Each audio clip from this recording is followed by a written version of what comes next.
Y este es el triste y horrible legado del pecado, que el pecado nos hace escondernos del único que puede ayudarnos, del único que puede salvarnos. La gente se va de las iglesias. ¿Saben por qué se van de las iglesias? La mayoría, porque pecaron. Entonces lo primero que hacen es ir de la iglesia. No, es que metí la pata y no quiero ir más a la iglesia. Me siento mal cuando voy ahí. Entonces es como los enfermos que no quieren entrar al hospital porque se sienten muy enfermos para entrar. Y esa fue precisamente la intención de la serpiente, romper la relación que existía entre Dios y su creación. La mayoría de nosotros queremos escondernos, queremos huir o tratar de enmendar las cosas, arreglarlas un poco por nuestra cuenta. Luego entonces que arreglemos las cosas, iremos a Dios y le explicaremos todo. Pero primero déjame que arregle las cosas Dios. Y Adán y Eva intentaron cubrir su desnudez haciendo ropa con hojas de higuera, que es lo más grande que encontraron para cubrirse. Es posible que hayan cubierto su desnudez mutua, pero no pudieron cubrir su vergüenza. La vergüenza no se le fue. Ambos habían formado parte de un intercambio diabólico que convirtió la belleza en cenizas. Y aunque Dios había creado los árboles para el deleite de sus ojos, para el deleite de su paladar cuando comieran de sus frutos, ahora esos árboles se convirtieron en un sótano frío, oscuro, lúgubre, húmedo, para esconder su vergüenza. Eso es lo que nos puede pasar actualmente. Venir a la iglesia y que la iglesia sea, en lugar de ser un spa espiritual, un sitio para decir, ayúdame Señor, no puedo más, y arrojar las cargas, a veces se convierte en un sótano donde esconderse. El mejor escondite para un carnal es una iglesia, porque venimos, simulamos, decimos que está todo bien, fingimos que todo funciona perfecto en nuestras vidas, y lo que debió ser un Edén se transforma en un sótano, un sitio donde escondernos. La gente se suele esconder en la iglesia, suele ir a las congregaciones a simular que es santo para tratar de compensar el desastre que ha hecho afuera, tratar de esconder la vergüenza. Este caballero que te contaba al inicio del mensaje la escondió detrás de un traje caro, otros la esconden detrás de un ministerio, otro la esconde detrás de tener hijos, otro la esconden detrás del sexo o detrás de comer, lo que sea, para tapar nuestra vergüenza. Perfume barato. Así huele la vergüenza para mí. Siempre sentí la vergüenza como un perfume barato, porque cuando era chiquito había un perfume barato y empalagoso que solían regalarme para Navidad. En la Argentina de principios de los 80 existía la colonia para varones llamado Pibes o Paco. Te regalaban Pibes o Paco, que eran buenas colonias, salían en televisión, y si eras niña, Coqueterías o Mujercitas. Esas eran las marcas. Pibes, Paco, Coqueterías y Mujercitas. Y para variar, a mí me regalaba una versión más barata de ambas, llamada Colonia Juancho. No era ni Pibe ni Paco. Hubiese preferido Mujercita. Mirá lo que te digo. Le hubiese puesto Mujercita. Pero la Colonia Juancho tenía una fragancia horrible. El olor era atroz, repulsivo, fétido, hediondo, pestilento. Se ve que se les murió Juancho y con el cadáver hicieron el perfume. Recuerdo que me lo ponía en diciembre, porque la tía decía, quiero que te lo pongas, ¿eh? Y aunque me bañara 1000 veces, olía perfume barato hasta mayo. Y la vergüenza es así de nauseabunda, es así de pesada, de simbiótica. Porque la culpa es diferente, ¿eh? La culpa tiene un propósito. La culpa tiene un propósito. Está para enseñarme y enseñarnos. La culpa, aunque no es agradable, tiene un punto de inicio y un punto de finalización. Y en todos estos años de peregrinar cristiano yo he visto demasiado, más de lo que he querido ver, también para mi gusto. Pero supongo que Dios me procesó, me enseñó. He visto infieles enamorarse de verdad y también he visto a personas que se jactan de ser fieles, pero que hacen el amor con náuseas con su cónyuge y desean en secreto enviudar.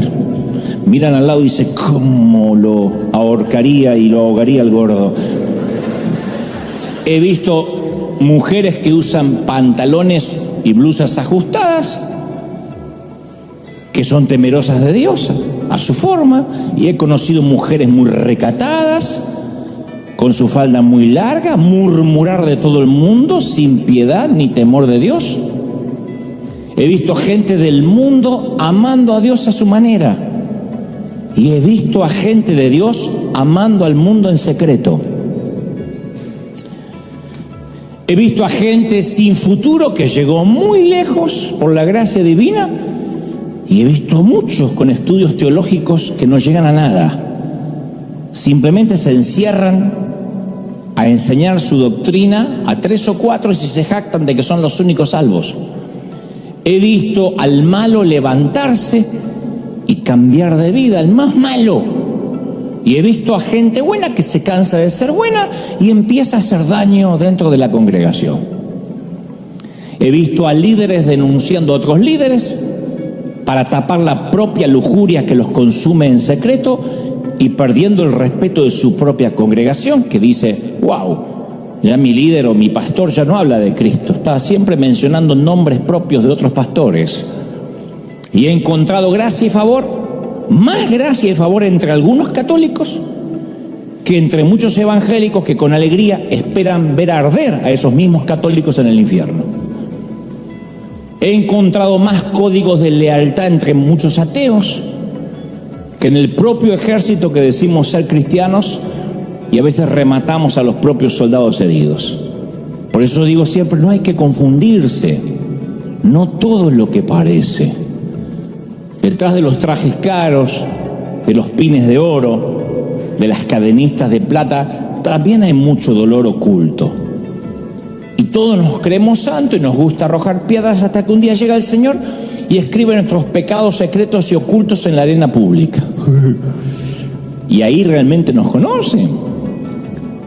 Pero nuestro instinto ancestral, nuestro instinto edénico, es esconder la vergüenza.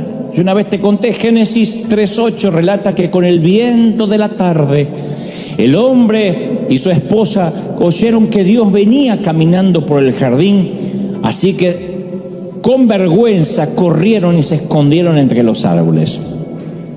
Fue la vez que habían pecado, y como todas las tardes Dios venía a caminar y a hablar con ellos. ¡Qué maravilloso! No me lo pueden imaginar.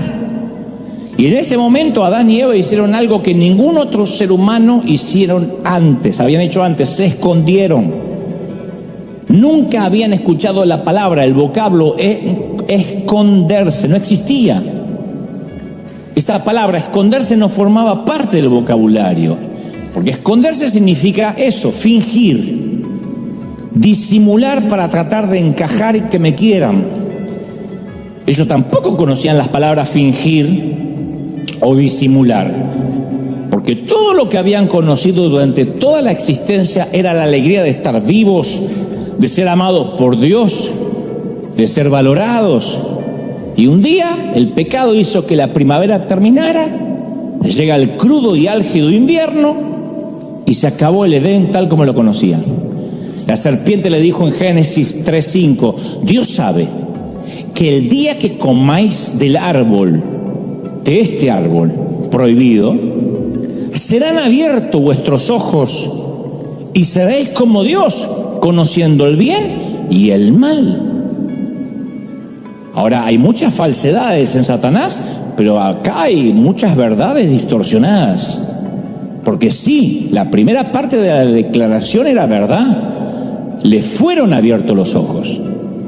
Cuando ellos comen del árbol prohibido, le fueron abiertos los ojos. Satanás tenía razón. ¿Y qué vieron? Su desnudez. Vieron su vergüenza.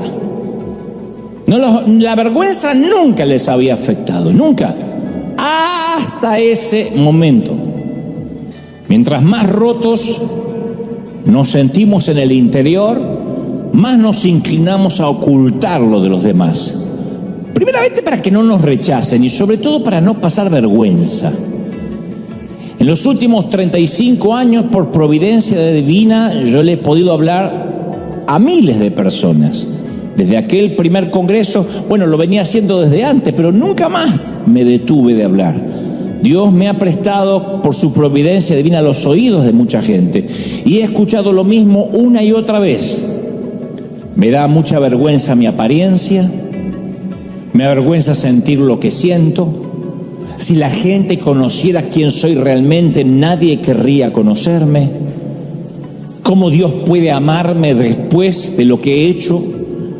¿Cómo Dios puede perdonarme si yo mismo no me puedo perdonar? Y hasta tengo pena, vergüenza de orar. Y a mí me rompe el corazón que aunque Cristo murió para darnos libertad, los seguidores de Cristo a veces parecemos los más cautivos.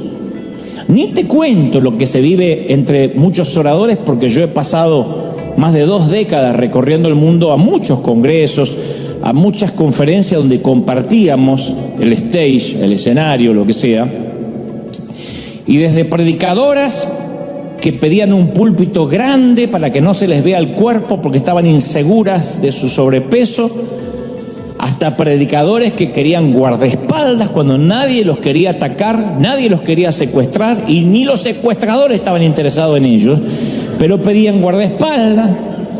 Hasta los que pedían un agua traída de los Alpes de no sé dónde, suizos, mineralizada con rocas de no sé dónde, de la roca de Jehová, de quién sabe dónde.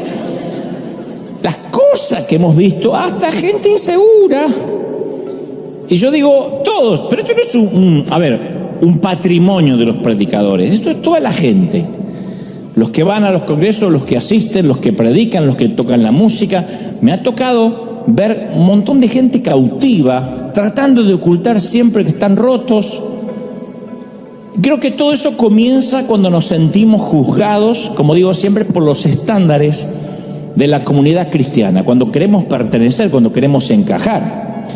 Yo no sé si te acuerdas cuando los maestros de la ley en cierta ocasión arrastraron ante Jesús a una mujer sorprendida en el mismo acto del adulterio, que la tiraron al suelo como si fuera un trapo sucio y dibujaron alrededor un círculo de condenación.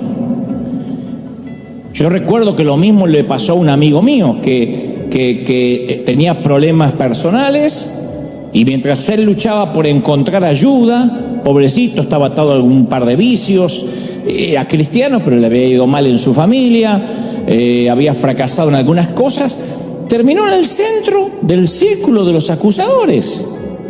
Nadie quería escucharlo, solo querían decirle lo que tenía que hacer. Todos le venían a dar consejos que él no estaba pidiendo. Él lo que quería era un abrazo. Y mi amigo estaba expuesto en medio del círculo y todos los demás listos para apedrearlos.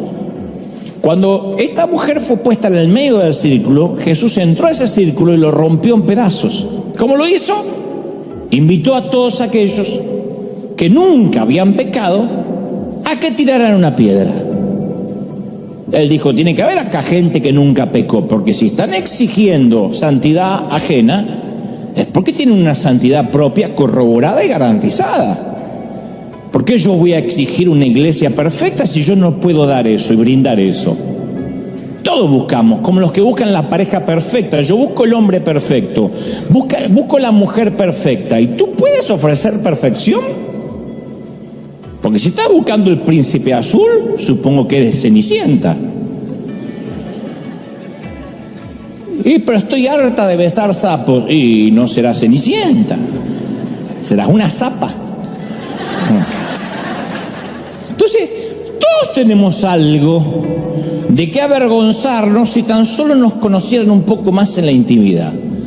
Como dije una vez en un mensaje que lleva ese título, todos somos santos hasta que nos conocen. Pero en un lugar donde está Jesús, en una comunidad de Jesús, no hay sitio para arrojar piedras, porque todos tenemos que convenir de que estamos demasiado quebrados, rotos, Y esa gente que te cuento de la historia que llevaron a la mujer ante Jesús, habrían querido dividir a los seres humanos en dos categorías: pecadores como la mujer y justos como ellos. Y Jesús reemplazó de un solo golpe estas dos categorías por otras dos distintas. Él dijo: no, la humanidad se va a dividir en estas dos: pecadores que admiten ser pecadores y pecadores que fingen no ser pecadores. Pero todos son pecadores. Algunos fingen que no y otros lo admiten. La vergüenza no está claramente definida como la culpa. La vergüenza no tiene ni un inicio ni un fin. La vergüenza está. La vergüenza no se va. La culpa nos dice que hicimos algo malo. Y con esa conciencia hay esperanza. Podemos ir a la persona que hemos herido y decirle: mira, quiero que me perdones porque siento una culpa, una convicción y quiero terminar con esto. O podemos tratar de corregir una injusticia que cometimos. Pero la vergüenza nos dice que hay algo malo en nosotros. En el físico, en la ropa, en nuestra manera de hablar, en nuestra manera de expresarnos, en la familia de la cual venimos. Y ahí no hay esperanza.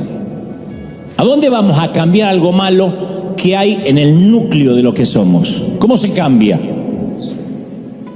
¿Cómo podemos reparar algo que está mal en nosotros? Por eso la vergüenza es una enfermedad devastadora del alma. Porque nos dice que tenemos que escondernos hasta que se pase el aroma del perfume barato. Y no se va. No se va.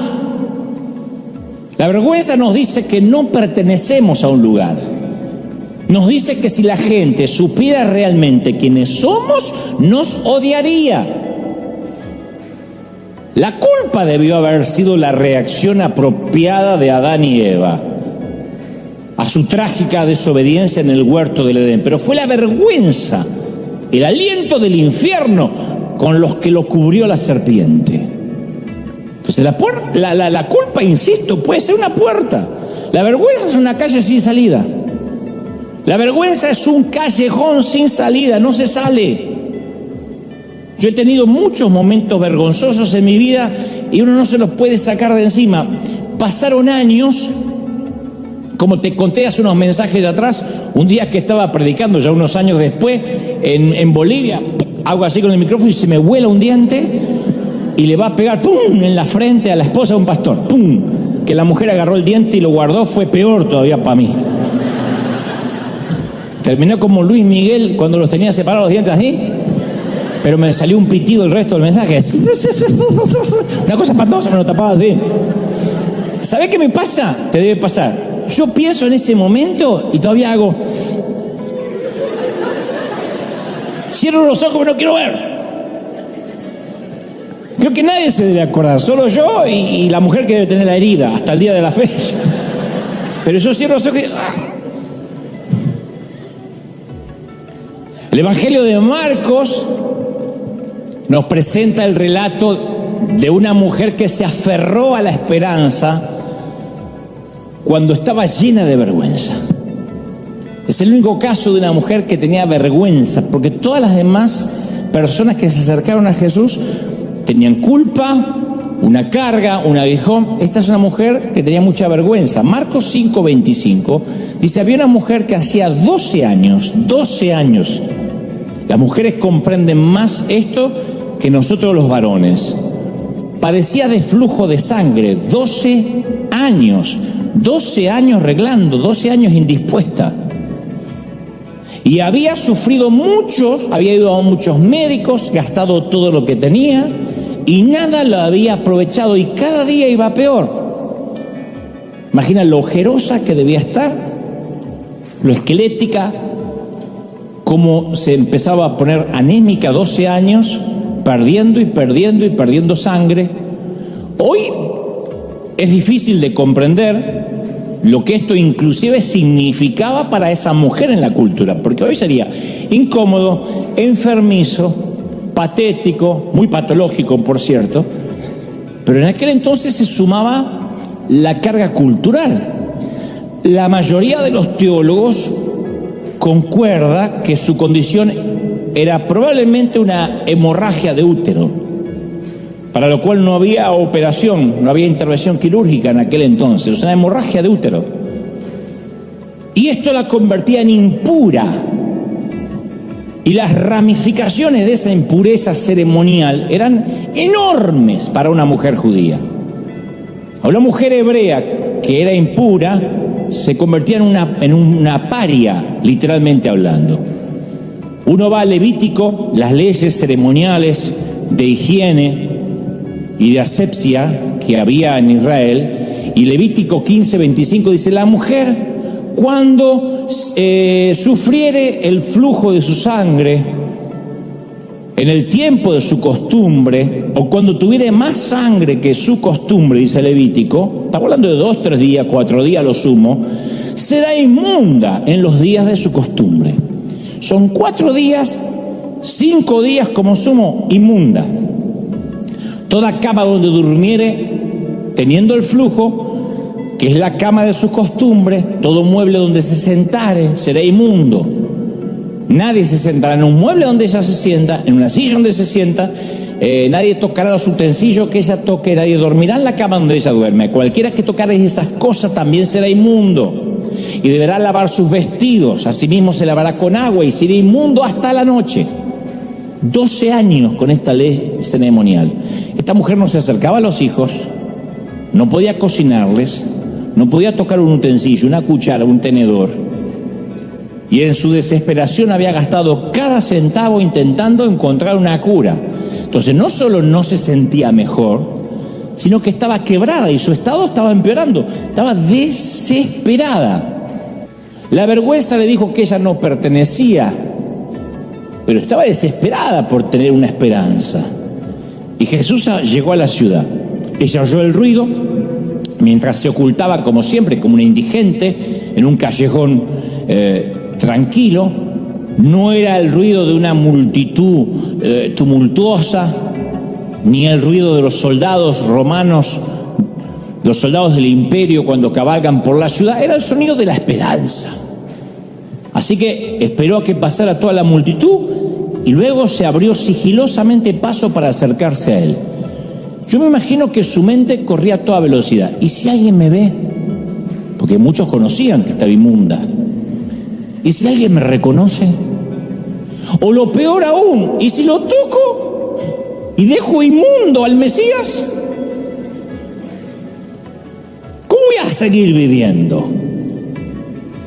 Nosotros hemos vivido la pandemia, el peor momento de la pandemia. Yo recuerdo cuando todo el mundo estaba de pésimo humor, porque no sabías qué te contagiaba y qué no. Y cuando todo el mundo tenía miedo a morir. Y cuando ibas a un supermercado y te gritaban, te trataban más, te querías llevar un bistec de más, porque tenían miedo que hubiese un desabastecimiento global. Por alguna razón, cuando se desata la pandemia, se desaparecieron los papeles higiénicos de todo el sitio, como que parecía una pandemia de diarrea, porque no entiendo por qué. Y el agua desapareció.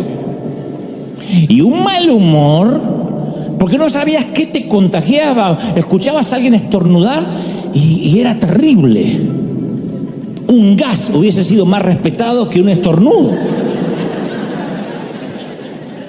¿Por qué? Porque teníamos miedo de que estuviera inmundo.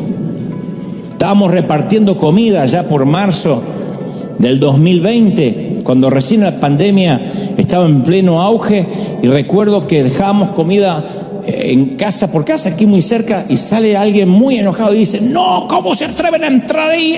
Hay alguien con COVID. El que está ahí tiene COVID. Estaba condenado a morir. Le digo: le vamos a dejar la comida en la puerta. Y los vecinos no querían. En el inconsciente quería que se muriera de hambre para que no contagiara al resto. Esto es más o menos cómo actuamos las masas con esto de ser inmundo, porque decimos: qué locura, la cultura. La hemos vivido en aeropuertos, la hemos vivido para querer entrar a una tienda, los que hemos tenido que esperar bajo el sol para ir al dentista, afuera, separado de todo el mundo. que no, ni el médico quería contagiarse o tener terror a tener algo nuestro. Imagínate lo que esta mujer vive, 12 años que se le suma la cultura religiosa y ceremonial. ¿Cómo podía más empeorar su vida? Estaba enferma de soledad, enferma de desesperación. Entonces, agachando la cabeza inmunda, se acercó a la multitud. Había mucha gente, las personas se apretujaban, todos querían estar cerca de Jesús. Irónicamente, fue su propia vergüenza la que le abrió paso, porque doblada como estaba, flaquita, esquelética, le hicieron lugar para que esos bracitos esqueléticos tocaran el ruedo de la túnica de Jesús. Y de repente, en un instante, ¡pac!, algo sucede. Ella lo siente dentro suyo. Mi mamá sintió cuando fue sanada de cáncer. En aquella iglesia de Del Viso, Pilar, Buenos Aires, cuando un pastor oró por ella dijo: yo sentí esta noche que fui sana. Y a pesar de que no hubo una mejora inmediata en ella, porque mi madre tenía un cáncer fulminante, ella sintió que esa oración había producido algo. Yo creo que los enfermos que son sanados de manera milagrosa sienten eso dentro. Fue como si en su esencia alguien hubiese corrido las cortinas en el lugar más oscuro del corazón y la inundara una luz sanadora. Creo que lo primero que piensa, y las mujeres van a coincidir conmigo, lo que primero que piensa es en su familia, en sus hijos. Ahora los puede abrazar, ahora puede formar una pareja. Finalmente podía tocarlos, cocinarles, mirarlos a los ojos. Entonces, cuando se da vuelta para escaparse de la multitud que ya está sana, sucede algo. Jesús estaba acostumbrado a estar rodeado de gente que con codazo lo apretaban y lo empujaban, pero él sintió que sucedió algo más. Él sintió que había salido poder, virtud, que algo había salido de su cuerpo. Y entonces se da vuelta y dice: ¿quién me tocó? Oh, la mujer quedó helada. ¿Quién me tocó? La Biblia dice que los discípulos pensaron que la pregunta era improcedente, ridícula. Está rodeado de personas que lo empujan. Se dan codazos. Pero Jesús sigue diciendo: alguien me tocó, y está esperando pacientemente una respuesta. Nadie podía decir: ella te tocó, porque todos lo estaban tocando. Así que no era una invitación a que denunciaran quién lo tocó. No nos confundamos. Él no le dijo a los discípulos: ustedes vieron que alguien se me acercó. Era imposible decir quién se le acercó si todos estaban cerca, si todos lo estaban tocando, todos lo estaban llenando de codos y apretando y apretujando, le tocaban el cabello y se le prendían. ¿Cómo van a decir quién? Nadie podía, solo la persona que lo había tocado y había sido sanada podía decir: yo soy. Jesús la hubiese dejado desaparecer entre la multitud, pero le dio la oportunidad que hablara. Le dio la oportunidad de sanidad en un nivel más profundo, porque había sido limpiada de su enfermedad física. Jesús lo sabía, la mujer también, pero ahora tenía que ser limpiada de su vergüenza. Tenía que dejar ir su vergüenza, y para dejar ir la vergüenza hay que enfrentarla. Así que ella tuvo que agarrar toda pizca de valentía para adelantarse. Se podía haber ido y estoy seguro que Jesús no la habría expuesto. Pero se acerca y le cuenta a Jesús toda su historia, delante de todos los curiosos que estaban ahí. Que no es una historia para contar con testigos. No andas contando que tienes problemas en la próstata, que tienes hemorroides, que eres frígida, que son temas que son demasiado privados. Diría Jesús: ¿tendrías un momento? Nos encontramos en el aposento. No, ahí. Y él le dice: hija, tu fe te hizo salva. Ve en paz, Marcos 5:34, y quedas sana de tu azote. Es la única vez en los 4 evangelios que Jesús llama hija a alguien. Hay palabras que tienen el poder de sanarte porque conllevan en sí una identidad. Yo una vez prediqué que tengo muy claro cómo funciona la Trinidad, que Padre, Hijo y Espíritu Santo, los tres son uno, pero muchas veces yo sé que estoy hablando con el Padre porque necesito un Padre. Y muchas veces yo sé que estoy hablando con Jesucristo porque necesito ese fuego para predicar, para salir, para enfrentar religiosos, y otras veces sé que es el dulce Espíritu Santo. Puedo diferenciar sus personalidades. Y esos acuden a mi sitio de oración conforme lo que yo estoy necesitando. Cuando necesito consuelo y simplemente estar en silencio o llorar o no tengo palabras, es el Espíritu Santo que gime dentro mío con gemidos indecibles y dice, Padre, hoy no puedo orar. El ganso no le salen las palabras, así que deja que yo interceda por él. Y me llena. Entonces aquí le dice Jesús, hija. Es una de las palabras más tiernas que jamás Jesús, por lo menos no hay registros en los evangelios de que haya dicho hija a alguien más. Y cuando le dice hija, yo creo que ahí mismo se le disipó la vergüenza, como el sol matutino disipa la neblina de la madrugada. Y cuando releo la historia de esta mujer, yo imagino ese día tal cual como nos sucede a nosotros. Comencé a vernos a nosotros, me comencé a ver a mí. Porque, a ver, nuestros problemas son diferentes, pero nuestras necesidades siempre son las mismas. Siempre. Yo pienso que una de las cosas más atemorizantes de esta tierra es que los otros se enteren de que tenemos un problema. De ahí el fingimiento. Adán y Eva no querían que Dios, el que los había creado, se enteraran de que estaban desnudos. Lo que nosotros no queremos, no es que no queremos tener problemas matrimoniales, no queremos que se enteren. No es que no podemos soportar tener un hijo rebelde, no queremos que los vecinos o la iglesia sepa que tenemos un hijo rebelde. No es que no podemos lidiar con la lujuria privada, no queremos que los demás nos descubran que tenemos una lujuria privada.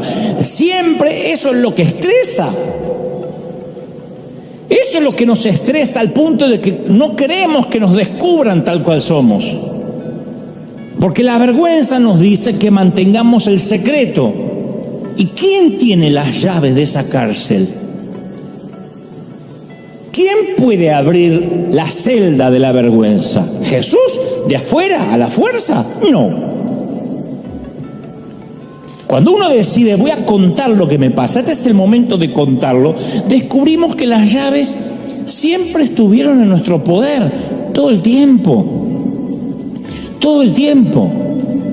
Yo tenía dos caminos a partir de mi traje brilloso allí a los 20 y tantos años.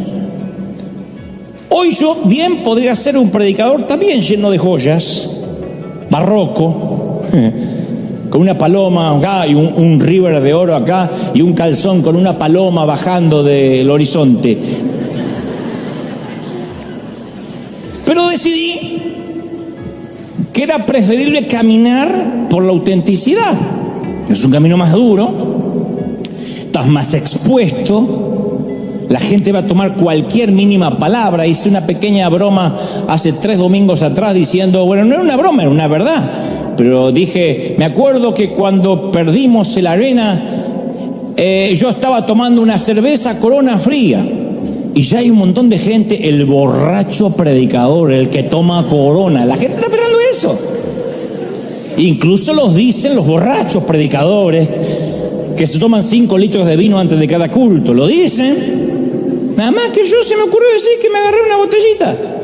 ¿Por qué? Porque la gente disfruta la hipocresía. Le gusta poner a otro en el medio del círculo y tirar piedras. Y la parte más liberadora de la historia de esta mujer para nosotros es que ella les contó a Jesús toda la verdad.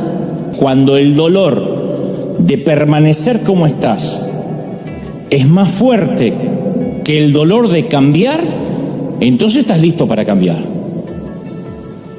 Cambiar duele, permanecer así duele más. Fingir cansa. Yo no me voy a cansar de decirlo esto, y lo digo a través de las redes a toda la gente: cansa fingir. No entiendo por qué fingimos. Y me incluyo.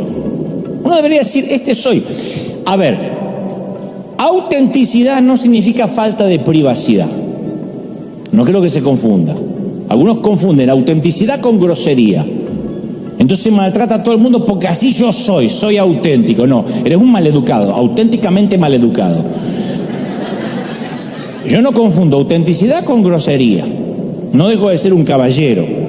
Nadie debería dejar de ser una dama por ser auténtica. Y tampoco confundir autenticidad con falta de privacidad. Porque que yo sea auténtico no te va a abrir la puerta de mi baño, no te va a abrir la puerta de mi habitación. O sea, mi privacidad, mi vida privada, mi vida privada, tu vida privada es tu vida privada. Yo estoy hablando de simular una vida privada o pública que no tienes. Eso es falta de autenticidad, eso es fingir. Después no estás obligado a contar todo lo que te pasa. No estás obligado a contar todo. En cierta ocasión Dios le dice a Samuel que unja a David como rey sobre Israel. El detalle es que en ese momento había otro rey que era Saúl. Dios le dice: sí, pero yo a él lo deseché como rey. Quiero que unjas a otro. Sí, pero el detalle es que era en la cultura, todavía el otro seguía en el trono. Entonces Samuel se preocupa porque no podía ungir a otro rey habiendo otro rey en el trono. Su cabeza podía rodar por la arena tan pronto Saúl se enterara. Le dice Jehová: si yo voy camino a ungir al nuevo rey, que Dios le dijo que lo buscara entre los hijos de Isaí, y me sale me sale de camino Saúl, y me pregunta: ¿dónde vas? ¿Qué le digo? Porque él era asesor del otro rey. No te olvides que Samuel fue el puente entre dos gobiernos, entre Saúl y David.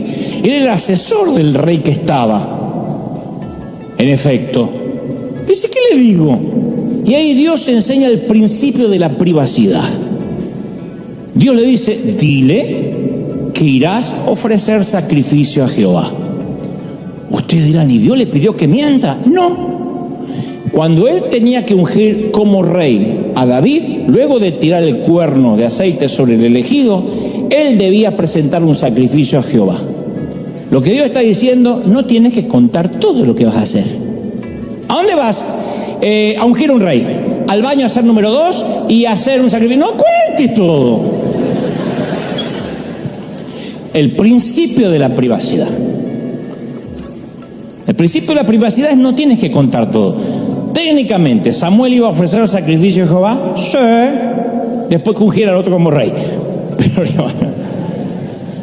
yo aclaro esto porque algunos creen: sí, voy a ser auténtico y tengo que contar todo. No, hay que saber elegir a quién le abres el corazón. Saber con quién vas a confesar tus pecados.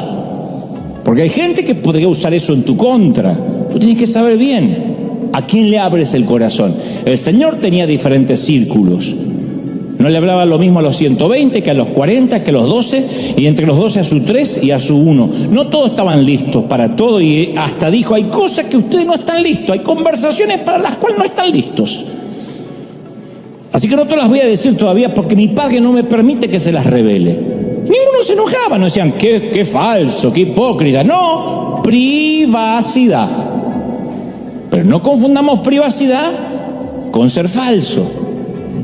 Yo llegué a ese momento en mi vida ya a finales de año 2001. Había un caos en Argentina y realmente yo no sabía qué me pasaba a mí. Yo me sentía que había perdido el favor de Dios. No era así, era mi percepción. Y si hubiera en ese momento podido identificar un pecado cometido, lo hubiese confesado. Pero no era el caso, sino que en lo profundo de mi ser, por alguna razón, yo me sentía indigno. Y yo sé que esto te suena familiar. A veces uno se siente indigno, con mucha vergüenza hasta ante Dios. Y uno vive con la sensación de que uno nunca es lo suficientemente bueno. Y la vergüenza nos mantiene fingiendo y aislados. Cuando dijo Jesús: ¿quién me tocó? Ella podría haberse ido, insisto.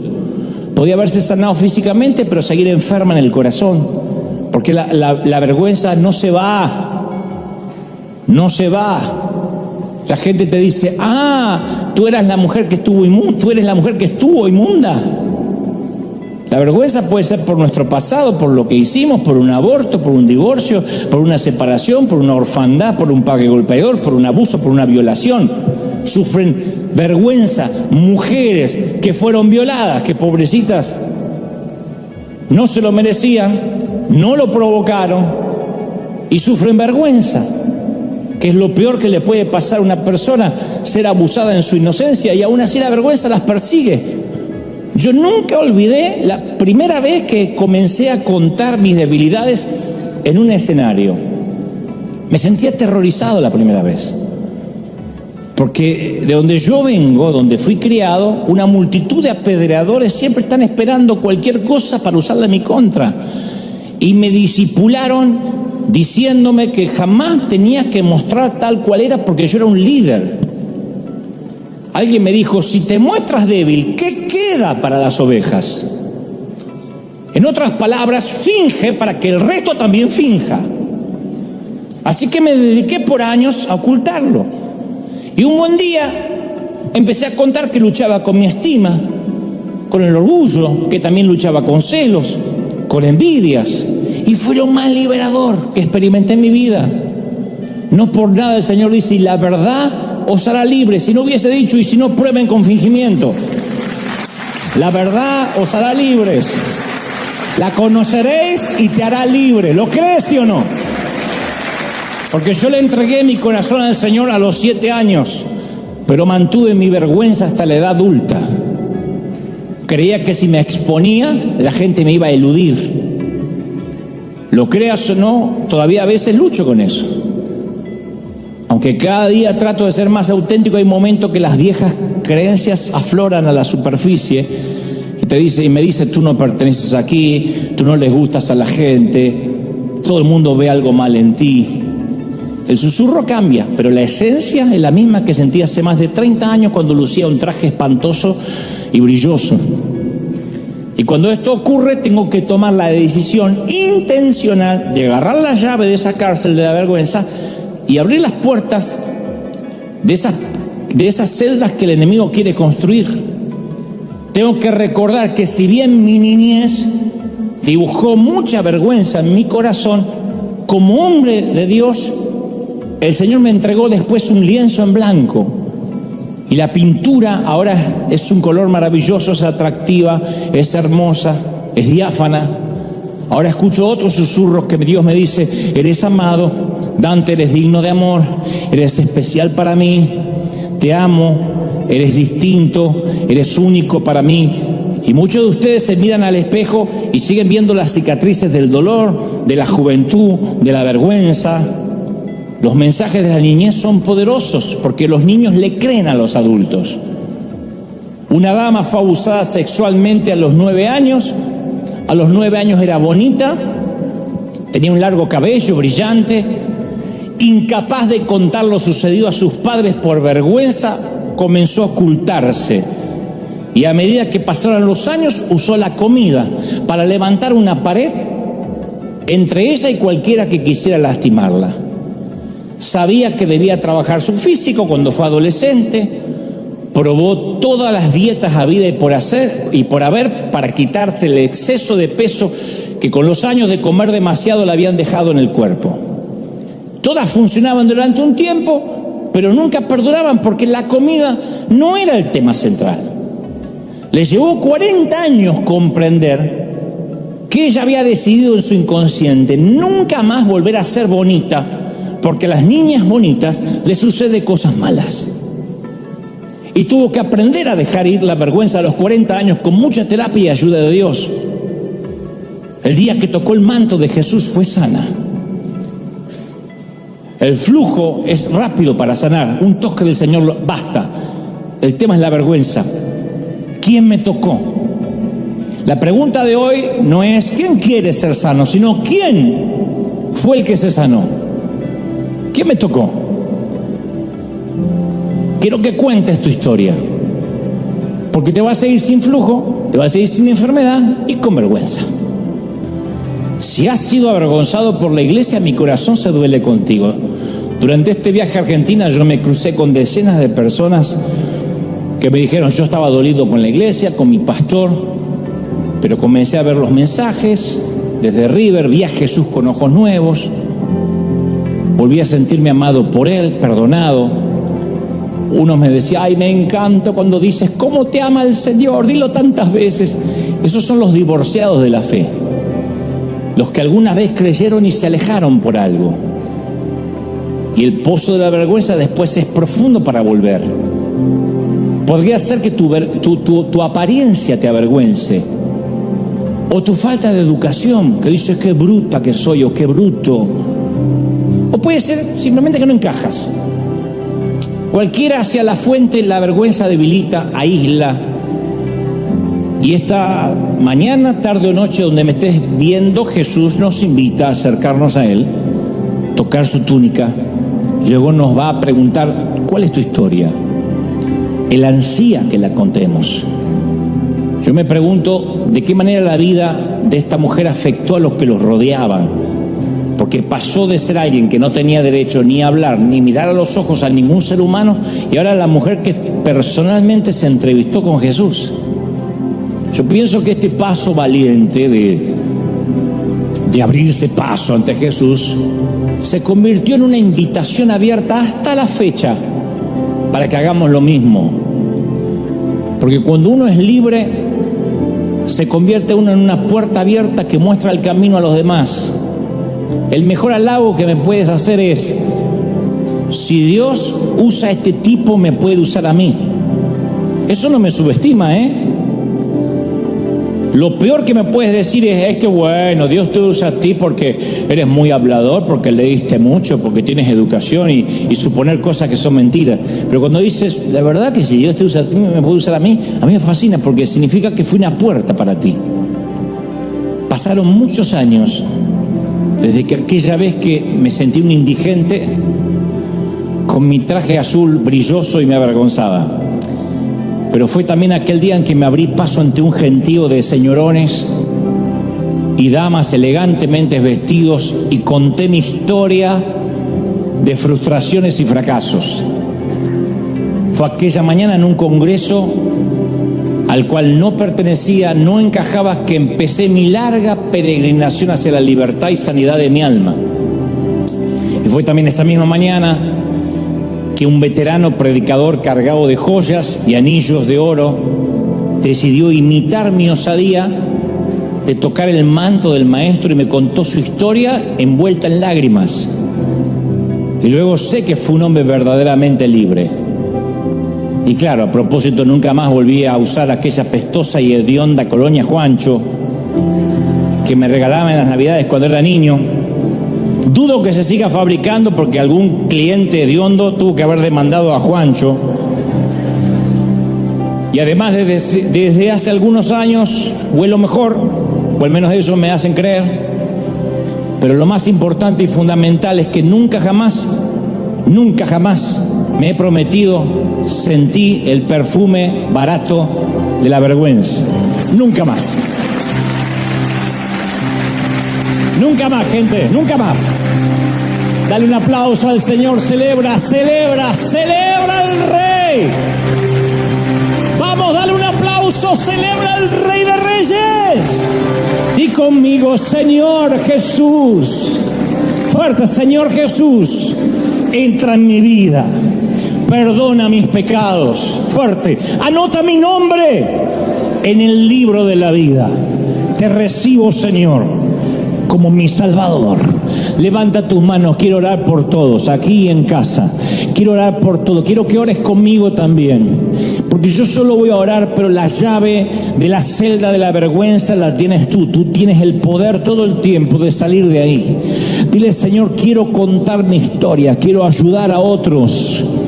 Quita del profundo del arcón, de lo profundo del closet, del ropero, aquellas historias que has escondido bajo polvo y dile: Señor, yo hoy no solo tocaré tu manto, sino que levantaré la mano cuando preguntes quién fue. El Señor dice: ¿quién fue que tocó mi manto? ¿Quién fue que se atrevió a quitar virtud de mí? Dile: Señor, yo soy. Mi desesperación es tan grande que yo he venido desde lejos para ser libre del azote de hace 12, 15, 30, 20 años, 3 meses, días. Uy, todos orando, vas a ser libre esta mañana. El Señor me dice: hay libertad donde está el Espíritu de Dios, hay libertad. Conoceréis la verdad y la verdad te hará libre. Y el Señor hoy está librando cadenas. El Señor está quitando cerrojos de bronce, cerrojos de acero, quitando las ataduras. Yo sé que algo ocurre. Padre, desde aquí, desde Anaheim, estoy orando por toda la gente, por la Argentina querida que acabo de visitar. Bendice a todos esos compatriotas que están sufriendo, peleando, luchando contra la inflación, contra la economía, contra los malos gobiernos. No solo bendigo Argentina, sino México hasta Tierra del Fuego, toda la región, todo Centroamérica, todo Latam, todo Latinoamérica. Bendice, sopla Dios sobre ellos. Oramos por la Unión Americana, los Estados Unidos de América. Vamos a orar por nuestros amigos asiáticos. Vamos a orar ahora por Oceanía. Vamos a orar por Europa. Dios está haciendo algo, no solo aquí, sino en todos los continentes. Y se desata un manto de autenticidad. Padre, perdónanos si hemos arrojado piedras dentro del círculo. Perdónanos por exigir santidad cuando no podemos ofrecerla. Perdona a los que andan de iglesia en iglesia buscando una perfección cuando ellos mismos no pueden darla. Qué torpe hemos sido. Vamos, dile como aquel pecador que oraba, dile: Señor, sé propicio de mi pecador, porque hasta dudo que sepa cómo orar. Espíritu Santo, enséñame a ser mejor para ti. No importa qué opinen los demás, nadie se va a enterrar conmigo en la tumba. Cuando me vaya solo me importará haberte agradado. Señor, yo oro ahora por miles de personas que están del otro lado, para que la corriente del Espíritu los toque, para que un viento de otra parte los bendiga. Pueden sentirlo todos, todos, todos. Algo está ocurriendo aquí. La misma unción del Espíritu que está descendiendo sobre River Arenas llegue ahora hasta los confines de la tierra. Te toca el Señor, te toca, te bendice el Señor. Padre, gracias. ¡Wow! Impresionante. Vamos, todos orando, todos. Presencia del Espíritu sopla. De los 4 vientos sopla. Más. Levanta tus manos y bebe. Sé limpio. Y ahora sé puro de tu vergüenza. Quita el perfume barato, quita el olor hediondo de esa vergüenza que te ha acompañado toda la vida. Sé una mujer y un hombre libre. Padre, he transmitido a esto tus hijos lo que creo me has dicho que les diga. Míralos, considera sus corazones. Mira cuán sencillamente están orando. Señor, cuando me presente ante tu presencia, diré: simplemente les he hablado lo que creí que era tu verdad, lo que creía que tú ponías en mi corazón. Yo te los presento por sí. Sé que los conoces a todos y has pagado un precio por cada quien, pero vuelvo a presentártelos otra vez. Mira, esta es la grey que has reunido aquí, desde los confines de la tierra, un público cosmopolita, multicultural. Y los has traído de los países más lejanos y otros son de aquí. Pero los amas tanto, Señor. ¿Cómo nos amas? ¿Cómo te ama el Señor? Uy, cómo te ama el Señor, querida. ¿Cómo te ama? ¿Cómo no te va a amar, princesa? Te ama el Señor. Está empecinado con tu vida y me dice que no te deja hasta que no haya hecho contigo lo que dijo que iba a hacer. Te bendice el Señor. Padre, gracias por esta mañana. Gracias por este día. Estamos en bendición, dispuestos a comenzar noviembre. terminar este mes mañana y comenzar los últimos 2 meses del año. Y yo declaro que terminamos el año en bendición, en victoria, con puertas y cielos abiertos. Los mejores días están por venir, lo creo, lo confieso, te lo ruego y sé que va a venir. Bendícelo, Señor. Amén, amén y amén. Gloria al Señor. Que el Señor te bendiga. Hasta el domingo que viene. Chau, firme como talón de oso. Chau, chau, chau. Dios te bendiga. Gracias por acompañarnos en este tiempo. Que la paz y las bendiciones de Dios llenen tu vida y te fortalezcan en cada paso de tu camino. Te invitamos a suscribirte al canal, dar un me gusta y compartirlo con quienes también podrían beneficiarse de esta reflexión. Hasta la próxima, y que Dios te guarde siempre. Aquel que es iluminado también se transforma en luz. Solamente cuando nos permitimos sanar, podemos sanar. Si no, salimos a juzgar, a vengarnos de los demás. Y por eso, antes de finalizar, yo quiero regalarte algo que alguna vez leí, pero está dedicado a todas las flechas rotas que en algún momento se quebraron en la aljaba, se quebraron cuando niños. Una carta abierta a aquellos que de chiquititos sintieron que la vida les produjo un crack y eso determinó su vida adulta hasta el día de hoy. De tanto en tanto yo me la leo a mí mismo, me la repito a mí mismo porque me hace bien. Digo, le hablo al niño que fui, al Dantecito y al compañero. Le digo, querido Dante, querido niño, ese niño que alguna vez fui, me dirijo a ti hoy, después de escuchar este mensaje, después de años de ausencia, porque hoy por fin pude volver a verte. Sentado ahí, estás sentado en un oscuro y solitario rincón de mis adentros. Y estás allí con la mirada perdida. Te ves tan pequeño, tan frágil, tan solo, cansado de librar 1000 batallas, agotado de soportar cargas que no te corresponden porque eres un niño. Y yo sé que has llorado y yo sé que has gritado y nadie escuchó jamás tus súplicas. Yo sé que me has necesitado, pero yo no he estado ahí, porque la religión me enseñó a ignorar el pasado y a no sanarte.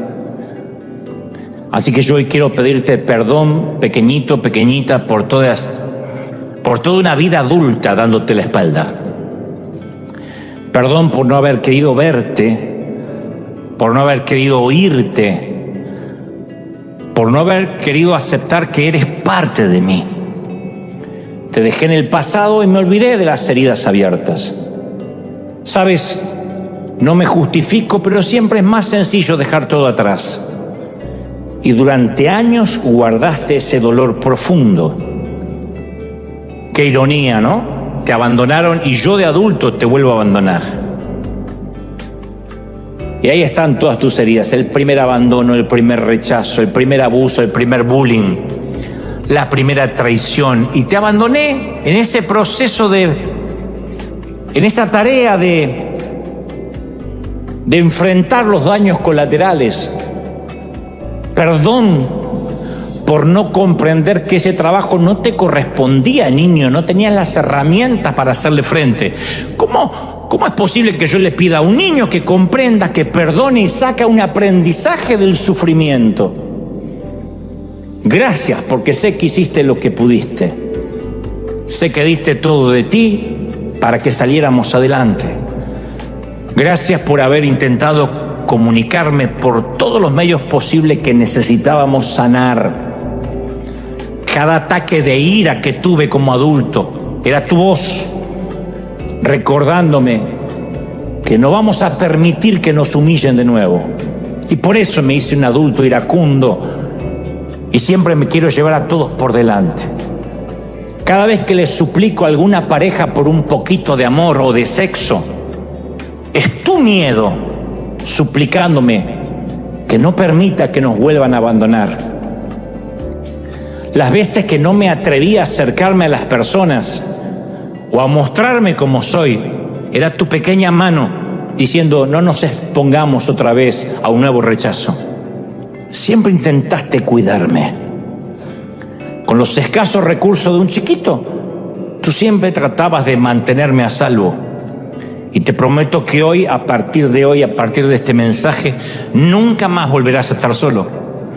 Porque el reino de los cielos es entender todo como un niño. Ahora, al fin que te he encontrado, no quiero dejarte más. Te libero del peso. Me comprometo a permitir que Dios intervenga a corazón abierto hasta sanarnos. Tomo las riendas de mi vida y asumo mi papel de adulto. Deja que desde ahora Dios y yo, niño, cuidemos de ti.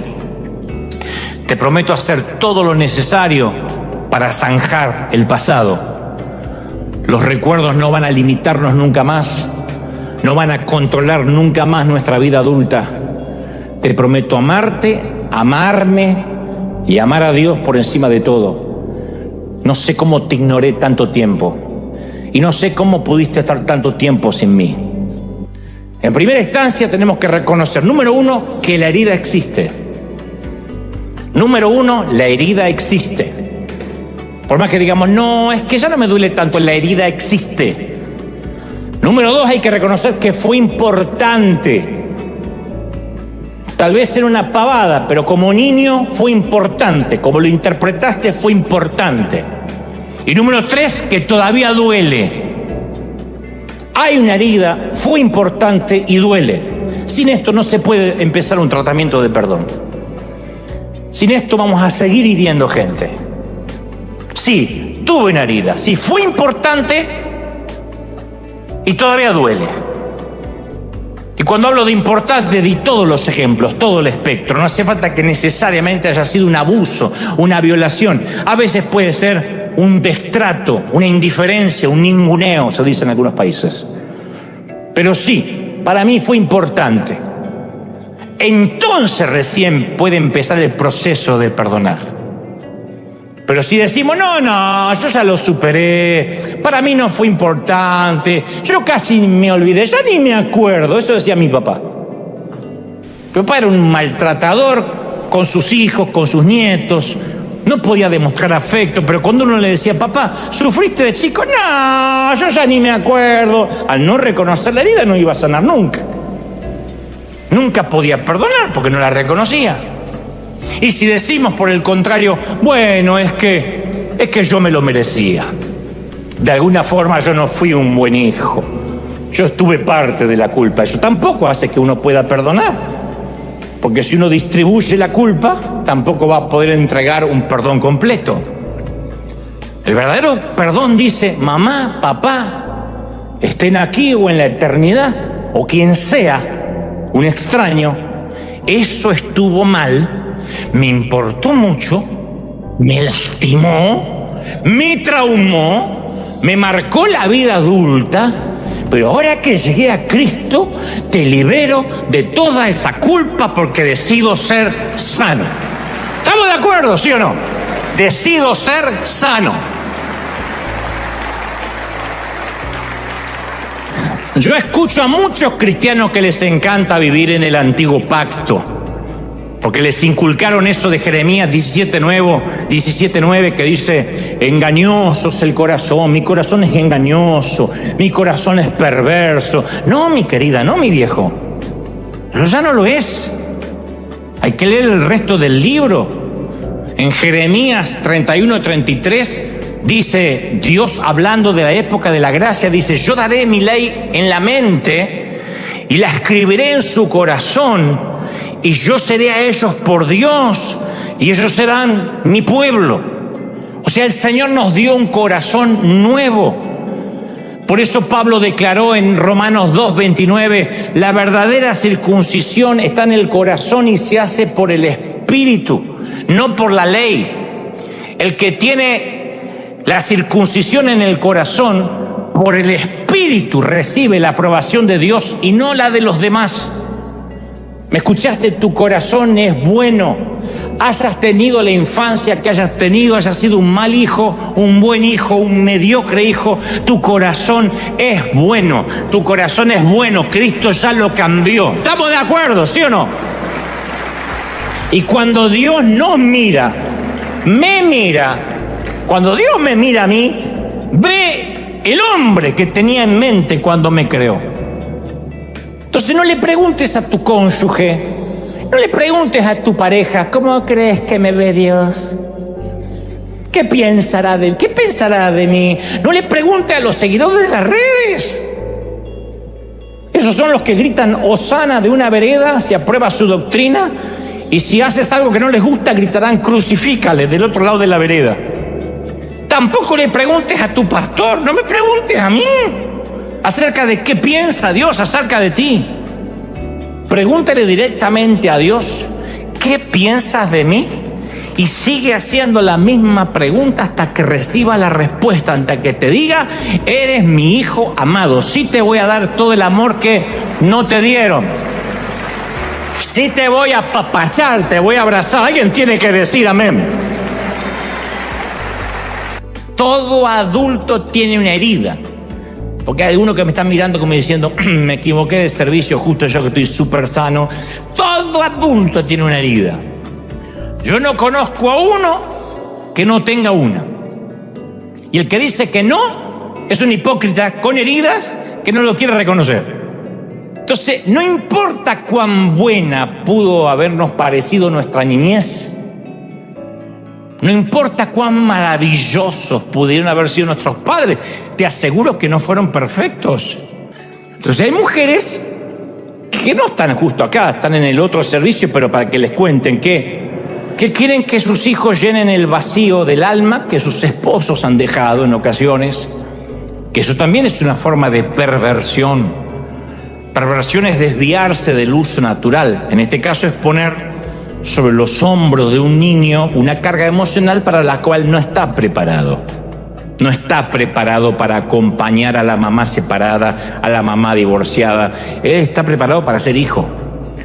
Otras madres se rehúsan que sus hijos varones se hagan hombres y los sobreprotegen y los terminan castrando. Y el niño desarrolla un vínculo con su madre que es una suerte, dicen los psicólogos, de incesto emocional. No hacen nada sin consultar a mamá. La mamá necesita saber dónde está ese niño de 44 años todo el tiempo. Por eso de ahí que Génesis 2:24 dice, por tanto, no por tonto, por tanto, dejará el hombre a su padre y a su madre. Nosotros nos enfocamos en que dice, y se unirá a su mujer y serán una sola carne, pero dice, dejará a su padre, dejará a su madre. No dice, y asegúrese antes de irse de hacer un grupo de WhatsApp con mami y que mamá lo pueda tener localizado y traqueado en el celular. Dice, dejará. Entonces, algunas veces cuando la madre no quiere soltar al muchacho, especialmente durante la adolescencia, él se pone más rebelde que nunca. Todos esos adolescentes que parecen el mismísimo diablo. Es más, el diablo ni se le acerca porque le tiene pánico. Y la madre se siente rechazada, el hijo se siente controlado, y ambos dejan de comunicarse de manera pacífica. Y lo que era una comunicación pacífica, tesorito, ahora es Ucrania y Rusia. A mí me ha tocado conocer a muchos hombres adultos que están resentidos con sus madres, ni siquiera las llaman y no pueden explicar por qué. Yo les pregunto, pero es complicada tu mamá. No, pero una vez hablé con alguien de unos 30 y tantos años que me dijo, lo que me enferma de mi mamá es que me sigue tratando como un niño. Me habla como si yo fuera un retrasado mental. Yo tengo 34 años, 35, no sé cuándo, la llamo y me dice, ¿comiste?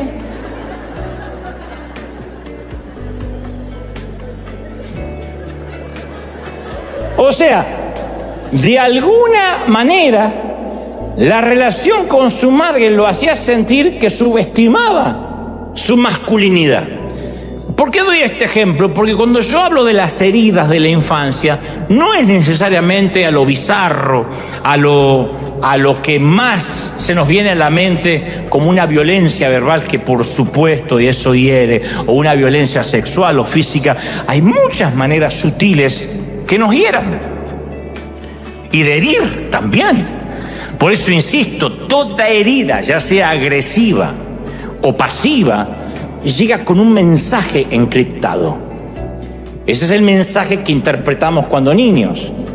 Nuestra reacción a lo que entendamos de ese mensaje va a determinar nuestra personalidad y nuestra manera de afrontar la vida. Uno de los ejemplos que yo te conté es el chiquito que le pasaba notitas al papá por debajo de la puerta. Lo más probable es que el papá estaba pendiente de la computadora y nunca vio las notitas. Lo más probable es que no es que el papá no lo amaba, creo. Quizás estaba metido con un tema en el banco, con problemas financieros, pero el niño, a sus 9 años, interpretó: no soy amado. Ese es el mensaje encriptado que le quedó. De allí surge el falso yo adulto. Entonces la mayoría de los adultos en algún momento vivimos bajo ese falso yo. O sea, un fingimiento que está directamente relacionado con aquella herida de la niñez. Y la herida llega, y cuando llega lo hace con un mensaje, insisto. Como interpretemos ese mensaje, siendo niños, como vamos a escoger vivir nuestra vida adulta. Algunos construyen un caparazón, dice: a mí no me lastima más nadie, este desgraciado me quiso lastimar, esta me quiso lastimar, a mí no me va a lastimar más nadie. Se vuelven duros, malhumorados, vengativos, como la mujer esta que te conté. No se dan cuenta que están tomando venganza, porque es el inconsciente que los hace manifestarse así. Pero construyeron un caparazón para que nadie los hiera. Y realmente lo logran, no los pueden herir más. Pero el caparazón también les impide amar. Y les impide que los amen. Los adultos solemos avergonzarnos de nuestras heridas, pero no tiene que ser así. Desde el mismo principio nuestra existencia estaba destinada a ser desesperadamente dependiente. Como el árbol, dijo Jesús, y sus ramas. El Señor dijo en Juan 15:5: ustedes son las ramas, yo soy el tronco, separado de mí nada pueden hacer. Y no se está burlando de nosotros. No lo dice como suspirando: cómo me gustaría que maduren y no me necesiten tanto, che. No, estamos hechos para depender de Dios. Y nada en nosotros funciona bien sin esa unión con Cristo. Pero hay una mala parte en nosotros que por todos los medios hace que no querramos depender de Dios. Y más los varones. Nos cuesta decir: yo sí quiero depender de Dios. Es como que tenemos esa cosa de machos que no dependemos de nadie. Y nuestra cultura encima nos muestra personajes como Wolverine, James Bond, Tony Stark. Esos hombres de verdad que lo único que tienen en común que no necesitan a nadie, que son solitarios. Un Rambo que dice: solo me basta mi cuchillo, amigo. ¡Oh! Hoy tu marido con un cuchillo ni un salamín puede cortar. Y en la cultura evangélica sucede algo similar. Un buen día nos pica una araña, o recibimos una dosis de rayos gamma y nos transformamos en apóstoles super ungidos, y a partir de ese día nos empoderamos, no dependemos de nadie más, no estamos sujetos a autoridad humana, tenemos el celular y el WhatsApp de Dios y nos dedicamos a combatir el crimen y el pecado. Y llegamos a creer que no necesitamos a nadie, incluso ni a Dios, porque eso es una clase de debilidad, creemos. Pero el propio Jesús no dudó en mostrar dependencia de su Padre. Aquel que expulsó una legión de demonios, aquel que calmó los vientos y la tempestad, vivió dependiendo del Padre. En Juan 5:19 dijo: les digo la verdad, el Hijo no puede hacer nada por su propia cuenta, solo hace lo que ve que el Padre hace. En Juan 10:30 agregó: las palabras que yo digo no son mías, sino que el Padre que vive en mí hace su obra por medio de mí. O sea, no fue motivo de vergüenza para Cristo depender del Padre. Se jactaba de la relación con su Padre. Y a veces nosotros sentimos como adultos, somos tan torpes, sentimos que reconocer nuestras heridas es como una fuente de vergüenza, de debilidad, de dependencia. Y nos comportamos a veces como esas familias que tapan todo. Yo provengo de una familia así. Mi familia era, el segundo apellido era Gebel, tapar todo. O tapar todo Gebel. La manera de pedir perdón de nuestra familia es no volver a tocar el tema difícil. Esa es la manera de pedir perdón. Nadie se pedía perdón porque ayer te quise matar, hermano. Eso no había. Te levantaba a la mañana y decía, buen día. Ese es el pedido de perdón. Si el otro te decía, buen día, ya estaba todo perdonado. La manera de pedir perdón era no hablar del tema. Nosotros no sabíamos que hablar quita dudas, hablar evita sobrepensar, que hablar siempre sana. Entonces no se fomentaba en mi casa un ambiente en donde existía la confianza para comunicarnos libremente. Era más fácil tapar los conflictos y hacer de cuenta que todo estaba bien. Entonces mamá tenía temas de los cuales nos prohibía explícitamente hablar. Mi mamá era Maduro y Fidel Castro reencarnado en una mujer. Porque si de chiquititos sentimos que no fuimos amados, eso es lo que vamos a transmitir. Inseguridad, que nadie nos ama, porque es lo que creímos comprender. A lo mejor fue así, pero a lo mejor es lo que creímos comprender. Este es el más devastador revés contra el alma de un adulto. Que aquel niño que alguna vez fuimos fue lastimado. El salmista David escribió en el Salmo 127:3 una nota fascinante respecto de los hijos, de los vástagos. Él dijo, he aquí, herencia de Jehová son los hijos, cosa de estima el fruto del vientre. Y luego agrega y dice, como saetas, como flechas, en manos del valiente, así son los hijos habidos en la juventud. Bienaventurado el hombre. Cuando habla de hombre no habla de género, habla de hombre y de mujer, habla del ser humano. Bienaventurado el hombre que llenó su aljaba de ellos. La aljaba es el sitio donde se colocaban las flechas. Lo habrán visto en alguna película, en alguna ilustración, donde de aquí atrás sacaban las flechas. Ahora, ¿por qué David compararía a los hijos con las flechas? Bueno, a mí se me ocurre que tal vez era una metáfora para definir el potencial de ser lanzados hacia el futuro. O quizás él estaba tratando de decirnos que los niños van donde sus padres los lancemos.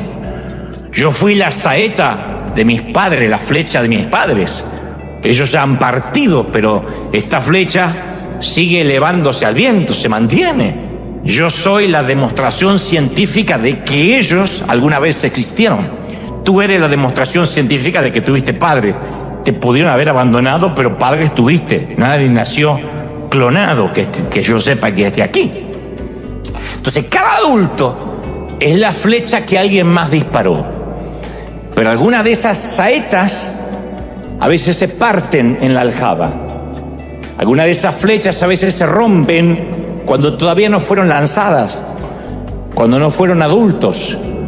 Algunos los llaman niños maltratados. Algunos dicen, no, son víctimas. Y algunos prefieren llamarlos estadísticas. A mí me gusta llamarlos, no es que me gusta, pero prefiero llamarlos flechas rotas. Porque cuando esas heridas quedan en el corazón, no es que necesitan solo sanidad interior o empoderamiento o repetir 2 o 3 clichés, 3 frases. Necesitan un milagro divino. Cuando uno fue herido de chiquito, necesita un milagro divino. Si nuestro automóvil sufre una falla menor, una rueda pinchada, la podemos llevar a cualquier lado. Hay que salir del paso. Pero si sospechamos que el auto tiene un problema más serio, hay que llevarlo a la agencia donde lo compramos, si es posible, el sitio de la marca del auto. Porque nadie conoce su producto mejor que el fabricante. ¿Es así, sí o no? Y cuando se trata de las heridas de la infancia, no es solo una rueda pinchada. No es algo que podemos decir, bueno, lo resuelvo y ya al cabo soy adulto. Porque una de las mayores trampas del enemigo es robarnos el interés en esto. Es meternos indiferencia en esto de que no hace falta pensar en qué me pasó, ya pasaron tantos años. La frase que más ama el enemigo es: no hace falta revolver el pasado, ya el Señor hizo todas las cosas nuevas, lo cual es una gran verdad. Hay gente que dice: yo no sé por qué hay predicadores que andan revolviendo el pasado cuando el viejo hombre ya quedó atrás. Y etimológicamente tiene razón. Pero la gente que suele decir esto, ya el viejo hombre quedó atrás. Yo conozco de hecho un querido predicador muy legalista que vive condenando a todo el mundo y de tanto en tanto cuenta como su padre lo molía a golpes cuando era un niño. Así como la secretaria o esta persona que yo conocí, que de tanto en tanto se le escapaba su niñez traumática.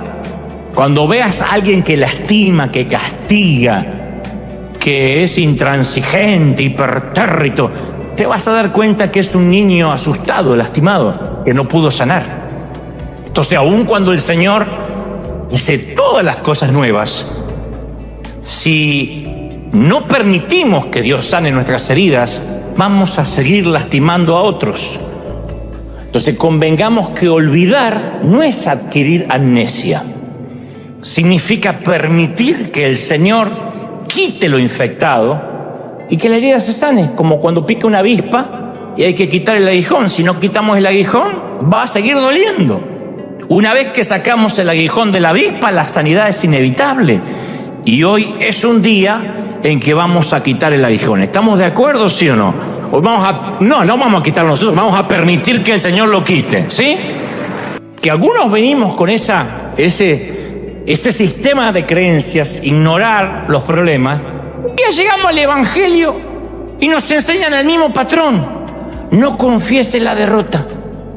No digas que estás triste. Ponte a cantar. No, pero que me duele todo. Ponte a cantar. Aleluya. Si tienes un problema, finge que no pasa nada. Sí, pero tengo un problema terrible en mi familia. Ven el domingo y canta y todo se va a arreglar por sí solo. Si lo ignoras, se va a arreglar. Y eso es lo que hacemos. Y eso es lo que nos enseñaron también nuestros padres. Enterramos nuestras heridas y no las volvemos a mencionar. De eso no se habla. Y todo ese falso yo es una ceguera escogida. Escogemos hacer de cuenta que no pasó. Pero Dios dice: yo no puedo bendecir a un impostor, yo no puedo bendecir lo que finges. Dios tiene que bendecir lo que somos en realidad. Y Dios quiere que para que reconozcamos quiénes somos, le dejemos excavar en lo profundo, le contemos nuestras heridas. Él está muy furioso por lo que te hicieron cuando niño. Lucas 17:2 dice: mejor que quien te lastima se ate al cuello una piedra de molino y se arroje al mar antes de hacer tropezar a mi pequeñito o a mi pequeñita. Él está muy furioso, él no aplaude, no celebra la herida. Ahora, ¿sentirías desprecio por un hijo que no puede superar una herida de la niñez? No. Tendrías compasión. Nadie diría: pero madura. Tendríamos compasión. Y el Señor tiene compasión por nuestras heridas. Ahora escucha atentamente.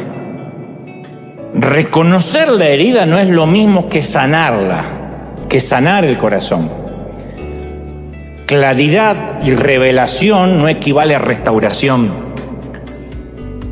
Mucha gente se queda con la revelación, pero no se restaura. Es como aquel que pasa por al lado tuyo y te roba el celular. Y tú dices: me robaste. Y él dice: ay, sí, perdón.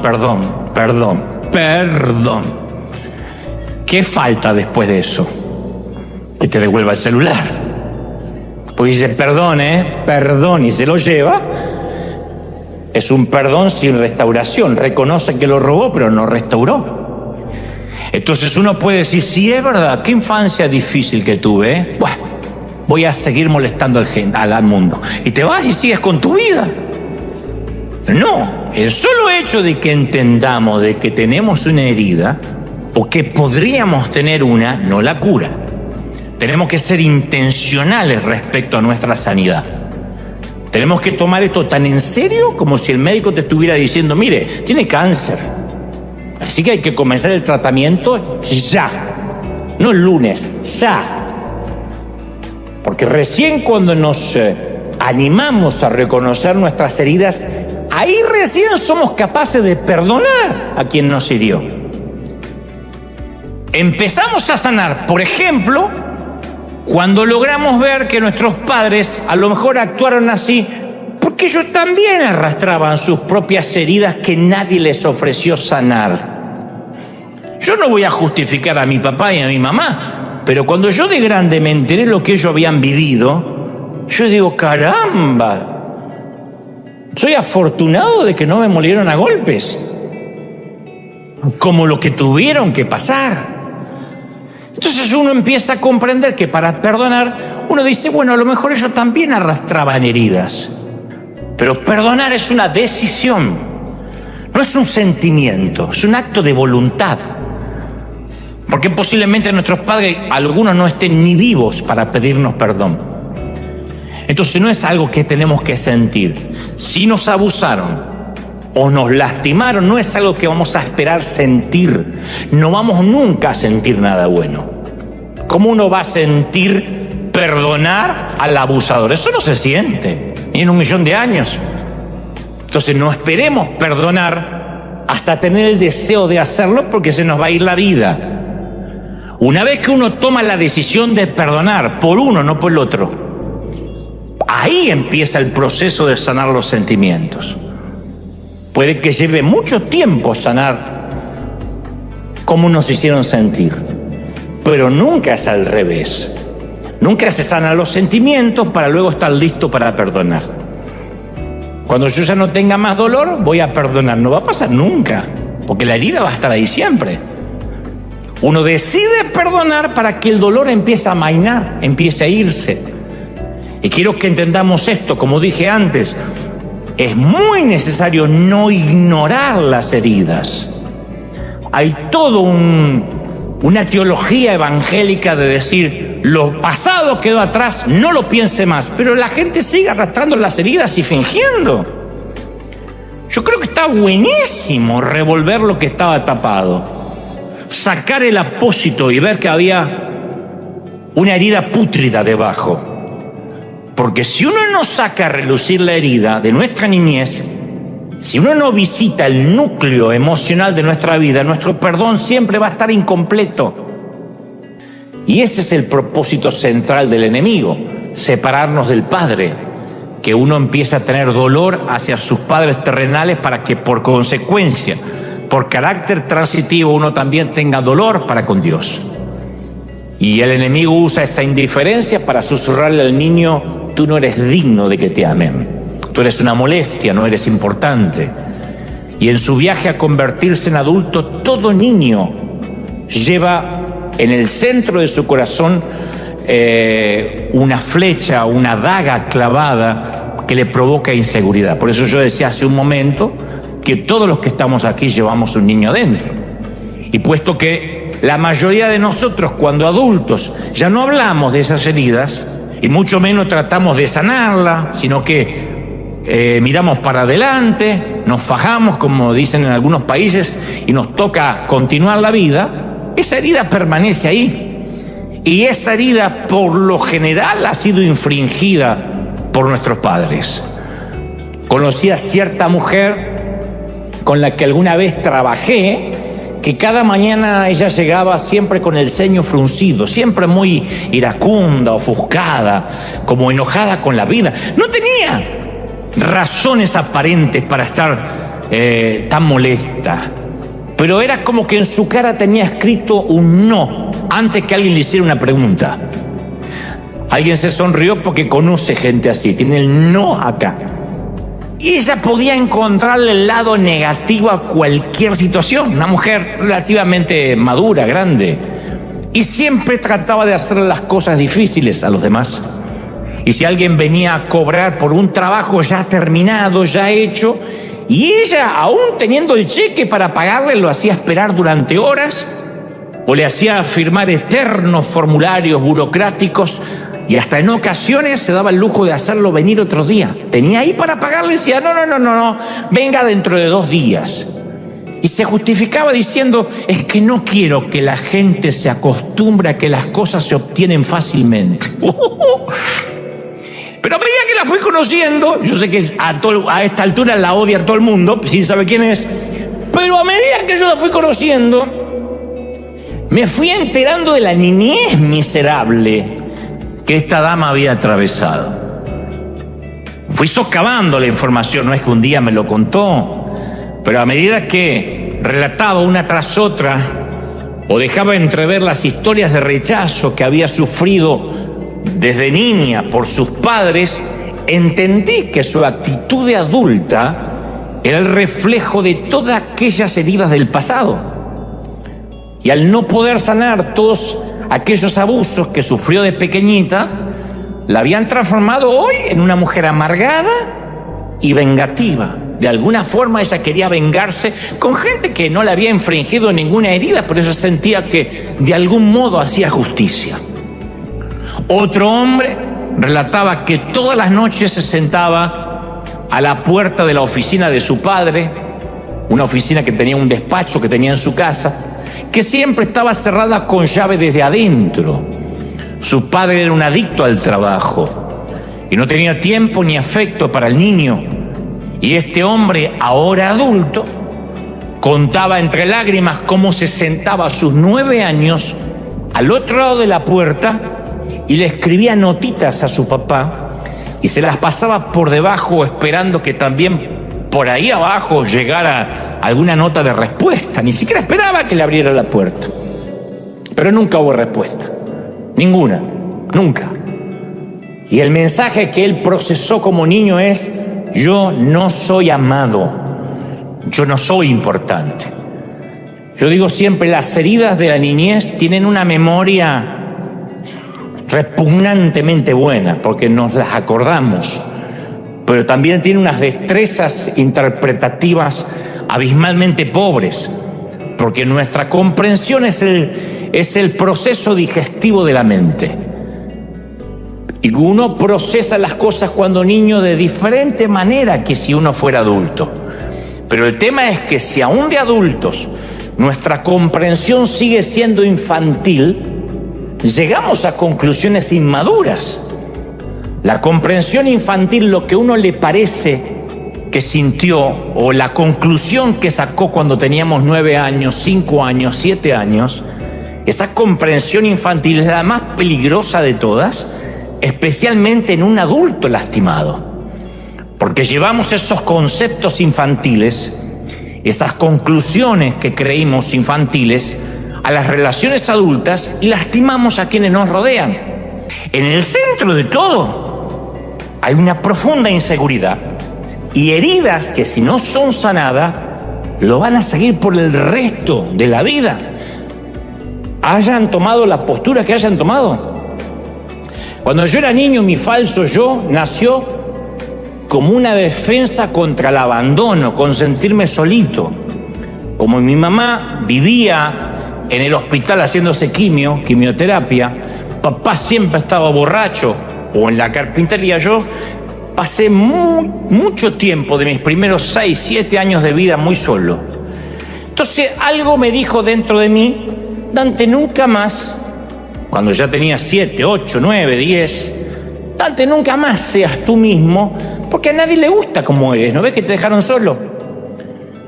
Invéntate un nuevo ser, un avatar, que todo el mundo admire y nadie va a saber quién realmente eres.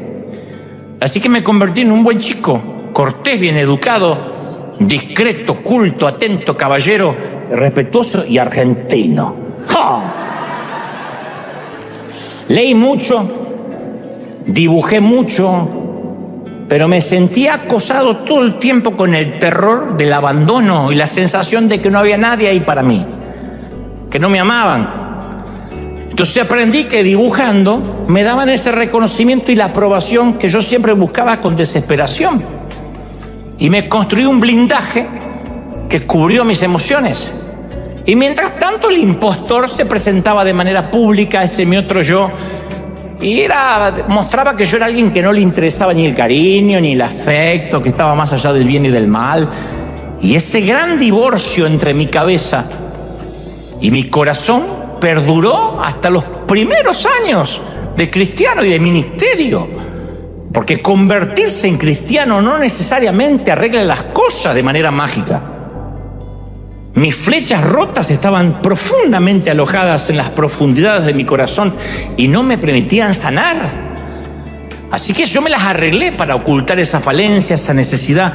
Y como suelo decir, las heridas tapadas nunca curan. El apóstol Pablo le escribe a la iglesia de Éfeso y en Efesios 5:12 dice: las cosas que se hacen en secreto son aquellas que avergüenzan a las personas aún al mencionarlas. Pero cualquier cosa, dice Pablo, que es expuesta a la luz, será iluminada, y lo que es iluminado se convierte en luz. No se pierdan esto. Cualquier cosa que sale a la luz es iluminado. Parece algo infantil, pero lo que es iluminado refleja también luz. Entonces Dios no solo quiere perdonar nuestros hechos vergonzosos, sino que incluso quiere convertir nuestra oscuridad en luz para otros. Y a veces en un vano intento de no querer resolver nuestro pasado, privamos a los demás de nuestro don de sanidad. No podemos sanar cuando estamos heridos. Si ocultamos nuestras heridas por miedo, por vergüenza, nuestra oscuridad interior no puede ser ni iluminada y mucho menos convertirse en luz para los demás. ¿Cómo un adulto herido desde niño va a sanar a otro adulto? Por eso hay tantos predicadores dando palos y mandando gente al infierno, porque la mayoría son niños heridos. Creen que Dios es como el padre o el padre que no tuvieron. Insisto, un adulto herido hiere. Un adulto sanado sana. Un adulto oscuro oscurece. Un adulto iluminado ilumina. Alguien tiene que decir: quiero ser de esos últimos, ¿o no? La vida me ha enseñado que la madre de cualquier milagro es la compasión. El padre de un milagro siempre es el Señor, pero la madre es la compasión. El poder de sanar está en el poder de amar a esa persona. Podemos construir los templos más bonitos, los arenas más sofisticados, los podemos decorar con luces, con la más fina tapicería, con adornos, pero si las flechas rotas no encuentran amor dentro de estas paredes, aun cuando aceptan a Cristo, solo van a ser adultos heridos fingiendo estar sanos. Esa es la gran contradicción de la iglesia. Que apenas nos entregamos al Señor, lo primero que hacemos empezamos a fingir. Llegamos al Señor diciendo: Señor, necesito de Cristo. Y apenas aceptamos a Cristo: ¿cómo está, hermano bendecido? Victoria, aleluya, la gloria del Señor, el Cordero Inmaculado que redime la competencia de la carne. Y empezamos a fingir. Porque si confesamos que aún arrastramos heridas de nuestra infancia, nos acusan de no haber aceptado la gracia de Dios. Uno dice: sí, yo acepté a Cristo, soy nueva criatura, pero aún así sigo siendo el hijo de mi papá y de mi mamá. Aún así, la orfandad o el sentimiento de soledad viaja conmigo. El Señor me perdonó, las cosas son hechas nuevas, pero no tengo amnesia. Y debido a veces a esa asfixiante necesidad de mostrar una imagen de santidad, de que el otro no nos juzgue, dentro de la iglesia digo, hasta nos da pena pedir oración. Generalmente pedimos oración: Señor, que Dios me envíe a las multitudes, que Dios me envíe al África, pero muy raro que digamos: yo pido oración porque vivo malhumorado y creo que tiene que ver porque cuando niño no me sentí amado y ahora que tengo 50 años tampoco puedo amar. Nadie dice eso. Es el miedo a no estar a la altura de las expectativas de los demás, a no parecer santo, a no parecer espiritual. Y ese falso yo, esa suerte de impostor, nace cuando en la infancia no nos sentimos amados, cuando fuimos rechazados, cuando fuimos abandonados. Entonces, cuando llegamos al Señor con toda esa carga, con todos esos traumas, en lugar de darnos cuenta que ahora podemos empezar el proceso de sanidad, enseguida levantamos otro falso yo y sostenemos a un nuevo impostor que ahora trata de encontrar su identidad haciendo para el Señor, simplemente, en lugar de estar simplemente estando con el Señor. Por esa razón nuestra iglesia está llena de gente que si sienten que no están sirviendo a Dios, sienten que no tienen valor, que ya Dios no los ama, porque no sirven. Por eso en mi tiempo, cuando alguien pecaba en mi iglesia, se lo sentaba un tiempo, o sea, ya no puedes servir porque ahora estás infectado. Yo tocaba la batería de la iglesia y cuando le faltaba el respeto a mi mamá y mi mamá alcahueta iba y le contaba al pastor, el pastor me decía, Dante, a sentarte. No, pero a sentarse. O sea, era una forma de decirte, si no sirves a Dios es porque no mereces servirlo, y si no mereces servirlo es porque no eres amado. A la gente se la sienta, la famosa, lo vamos a poner en disciplina, que no está en toda la Biblia eso. El que ama, el que disciplina es Dios, no el hombre. Y esas flechas rotas que no se permiten sanar, esos niños maltratados dentro de cuerpos adultos, son el caldo de cultivo para el legalismo, para la religión. Muéstrame un legalista, muéstrame un religioso que condena a todo el mundo al infierno y te voy a mostrar un niño que vive en un cuerpo de adulto pero que la pasó mal. Son adultos heridos que necesitan herir, como esta gente que te conté, porque es el único lenguaje que conocen. El herido hiere, el que sangra salpica, siempre es así. Yo no confío en un adulto que nunca sufrió, porque es un adulto que finge. Yo nunca dejo que se me acerque un adulto que no ha enfrentado una herida. Los que ocultan sus heridas y se hacen los superhéroes suelen ser farsantes, unos canallas, vende humo. ¿A quién llamaríamos a las 2 de la mañana cuando todo se derrumba a nuestro alrededor? ¿A quién llamarías? Yo no llamaría a un motivador que me hace repetir frases. Yo no quiero en esos momentos clichés, ni frases evangélicas trilladas. Yo quiero que alguien me diga algo conmovedor, profundo. Yo llamaría a alguien que ha transitado el mismo camino que ahora estoy transitando. Si tienes un problema en el matrimonio, tú no quieres a la hermana que llega y te dice que el diablo no separe lo que Dios juntó, hermana. Si yo me aguanto al gordo, usted se aguanta al suyo. No, tú quieres una que no te haga preguntas, que diga, te comprendo, no vine a juzgarte, vine simplemente a abrazarte. No vine a chismear a ver qué pasó, quién engañó a quién. Yo lo que vine es a estar contigo. Si luchas con una adicción, no quieres que venga alguien a reprenderte, a que digas que renuncies al pecado oculto. Quieres alguien que te diga, yo también estoy luchando, tal vez no con esto, con otra adicción. Así que yo te ayudo y tú me ayudas a mí. O sea, solo alguien que reconoce sus heridas tiene el poder para sanar. Como dijo el apóstol, aquel que es iluminado también se transforma en luz. Solamente cuando nos permitimos sanar, podemos sanar. Si no, salimos a juzgar, a vengarnos de los demás. Y por eso, antes de finalizar, yo quiero regalarte algo que alguna vez leí, pero está dedicado a todas las flechas rotas que en algún momento se quebraron en la aljaba, se quebraron cuando niños. Una carta abierta a aquellos que de chiquititos sintieron que la vida les produjo un crack y eso determinó su vida adulta hasta el día de hoy. De tanto en tanto yo me la leo a mí mismo, me la repito a mí mismo porque me hace bien. Digo, le hablo al niño que fui, al Dantecito y al compañero. Le digo, querido Dante, querido niño, ese niño que alguna vez fui, me dirijo a ti hoy, después de escuchar este mensaje, después de años de ausencia, porque hoy por fin pude volver a verte. Sentado ahí, estás sentado en un oscuro y solitario rincón de mis adentros. Y estás allí con la mirada perdida. Te ves tan pequeño, tan frágil, tan solo, cansado de librar 1000 batallas, agotado de soportar cargas que no te corresponden porque eres un niño.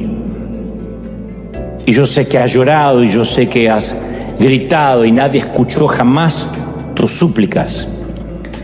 Yo sé que me has necesitado, pero yo no he estado ahí, porque la religión me enseñó a ignorar el pasado y a no sanarte.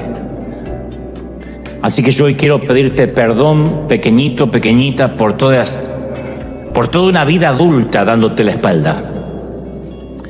Perdón por no haber querido verte, por no haber querido oírte, por no haber querido aceptar que eres parte de mí. Te dejé en el pasado y me olvidé de las heridas abiertas. Sabes, no me justifico, pero siempre es más sencillo dejar todo atrás. Y durante años guardaste ese dolor profundo. Qué ironía, ¿no?